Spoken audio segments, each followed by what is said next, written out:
1963 সালের শেষ দিকে ইসরায়েলি কূটনৈতিক এবং প্রধানমন্ত্রীর চাপে পড়ে তৎকালীন মোসাদের পরিচালক ইসার হারেল পদত্যাগ করতে বাধ্য হয়। লোরাজ শহরে একজন পশ্চিম জার্মান অধ্যাপককে লক্ষ্য করে পিস্তল থেকে গুলি চালানো হয়, যিনি মিশরের জন্য ইলেকট্রনিক্স নিয়ে গবেষণা করছিলেন। এরপরই মিশরের রকেট প্রযুক্তিতে কাজ করে বিজ্ঞানীদের পরিবারকে ক্রমাগত হুমকি দিয়ে ইউরোপে ফিরে যেতে চাপ দেয় মোসাদ। 2010, 2012, 2013 এবং 2016 সালে ইরাক, ইরান এবং তিউনিসিয়ার 4 জন মুসলিম পরমাণু বিজ্ঞানীকে হত্যা করে ইসরায়েলি গোয়েন্দা সংস্থা মোসাদ। 2018 সালে গুপ্ত হত্যার শিকার হন 5 জন মুসলিম বিজ্ঞানী। তাদের মধ্যে ছিলেন 23 বছর বয়সী একজন গবেষক। 1962 সালে শুরু হওয়া মোসাদের গোপন হত্যাকাণ্ড মিশন অপারেশন ডেমিক্লিস কেন 1 বছর পর স্থবির হয়ে পড়ে? আজকের এই ভিডিওতে আমরা এই সব কিছুর রহস্যগুলো জানব, কিন্তু তার আগে জেনে নেওয়া যাক মোসাদের গুপ্ত হত্যার শিকার কয়েকজন বিজ্ঞানীর পরিচয়। আলী মুস্তফা মুশারাফা ছিলেন একজন তাত্ত্বিক পদার্থবিদ। তিনি কোয়ান্টাম তত্ত্বের পাশাপাশি পদার্থবিজ্ঞানের আপেক্ষিকতা তত্ত্বের উন্নয়নে অবদান রেখেছেন। 1920 থেকে 1930-এর দশকে তিনি ম্যাক্সওয়েল সমীকরণ এবং বিশেষ আপেক্ষিকতা বিষয়ে অধ্যয়ন করেন। অ্যালবার্ট আইনস্টাইনের সাথেও তার যোগাযোগ ছিল। কোয়ান্টাম থিওরি এবং থিওরি অফ রিলেটিভিটিতে ওনার অনেক কাজ রয়েছে। তাকে বলা হতো আইনস্টাইন জিনিয়াস। 1950 সালের 15ই জানুয়ারি মোশারাফাকে হত্যা করে মোসাদ। সামিরা মুসাকে যুক্তরাষ্ট্রে এক সড়ক দুর্ঘটনা ঘটিয়ে হত্যা করা হয় 1962 সালের 5ই আগস্ট। সামিরা ছিলেন মিশরীয় পরমাণু বিজ্ঞানী। তাকে বলা হতো মাদার অফ অ্যাটমিক এনার্জি। তিনি ইউরেনিয়ামের চাইতে কম মূল্যে পরমাণু উপকরণ উদ্ভাবন নিয়ে কাজ করছিলেন। তিনি একটি সমীকরণ প্রকাশ করেছিলেন যেটা ছিল তামার মতো সস্তা ধাতুগুলোতে বিদারণ প্রক্রিয়া তৈরি করা, কিন্তু এরপরই মোসাদ তাকে হত্যা করে পারমাণবিক প্রযুক্তি থেকে মিশরকে আটকা দেয়। 1984, 1989, 1991 এবং 2004 সালে নাবিল আহমেদ, সাইয়েদ আল বোদায়ের, রামান হাসান এবং ইব্রাহিম আল দাহেরিকে গুপ্ত হত্যা করা হয়। 2007 সালের 15ই জানুয়ারি ইরানের বিজ্ঞানী ডাক্তার আর্তেসির হোসেনপুরকে হত্যা করে মোসাদ। তার মৃত্যুর 6 দিন পর আল কুদস ডেইলি তার নিহতের খবর প্রচার করে। ধারণা করা হয় তিনি গ্যাস বিষক্রিয়ায় মারা যান। ওয়াশিংটনের গোয়েন্দা সংস্থা হোসেনপুরকে মোসাদের টার্গেট ছিল বলে জানায়।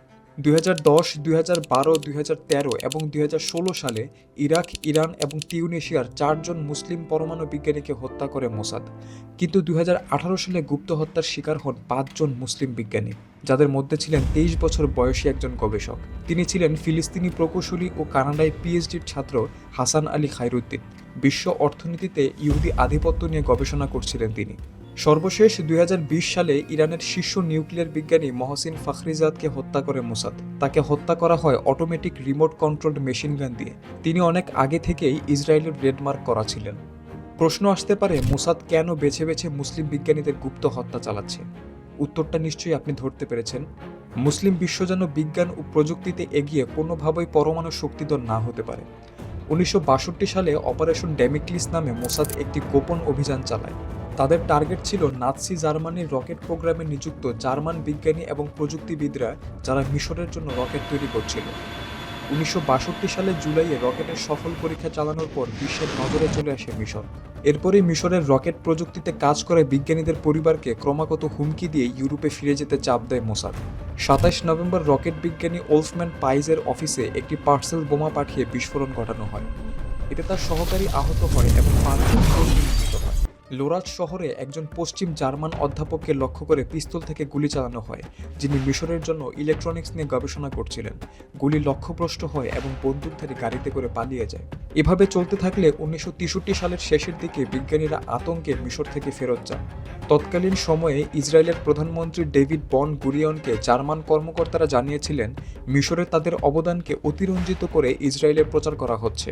এসব বিষয় বিবেচনা করে ইসরায়েলের প্রধানমন্ত্রী বিজ্ঞানীদের বিরুদ্ধে সরাসরি অভিযানের বিরোধিতা করেন। তখন সেদেশের ডানপন্থী রাজনৈতিক দলগুলো জার্মানদের প্রতি তার নরম ভাবাপন্ন মনোভাবকে দোষারোপ করেছিল। এর পরপরই মোসাদ স্বাধীনভাবে বিজ্ঞানীদের বিরুদ্ধে অভিযানে যাওয়ার ঘোষণা দেয়। 1963 সালের শেষ দিকে ইসরায়েলি কূটনৈতিক এবং প্রধানমন্ত্রীর চাপে পড়ে তৎকালীন মোসাদের পরিচালক ইসার হারেল পদত্যাগ করতে বাধ্য হয়। তার পদত্যাগের মধ্য দিয়েই এই অভিযানটির সমাপ্তি ঘটে। মিশর, সিরিয়া, ইরান, ইরাক, লেবানন, ফিলিস্তিন সহ আরও কয়েকটি দেশের অসংখ্য বিজ্ঞানীদের হত্যা করেছে মোসাদ।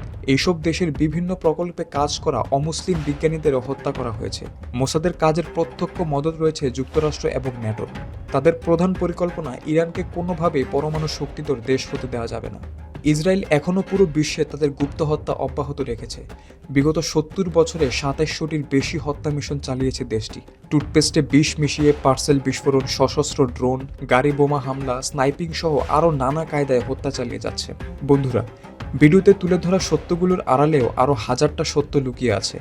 আরও হাজার মানুষের গুপ্ত হত্যার তথ্য লুকিয়ে আছে, যার অনেক কিছুই আমার এবং আপনার দৃষ্টির আড়ালেই রয়ে গেছে। এই ভিডিওতে তুলে ধরা সত্যগুলো কেবলই সত্যের এক বিন্দু পানির সমান। ডেসক্রিপশন বক্সে কিছু লিঙ্ক অ্যাড করে দিচ্ছি যেন আপনারাও সত্যগুলো জানতে পারেন। ভিডিওটি ভালো লাগলে অবশ্যই আপনার বন্ধুদের সাথে শেয়ার করতে ভুলবেন না।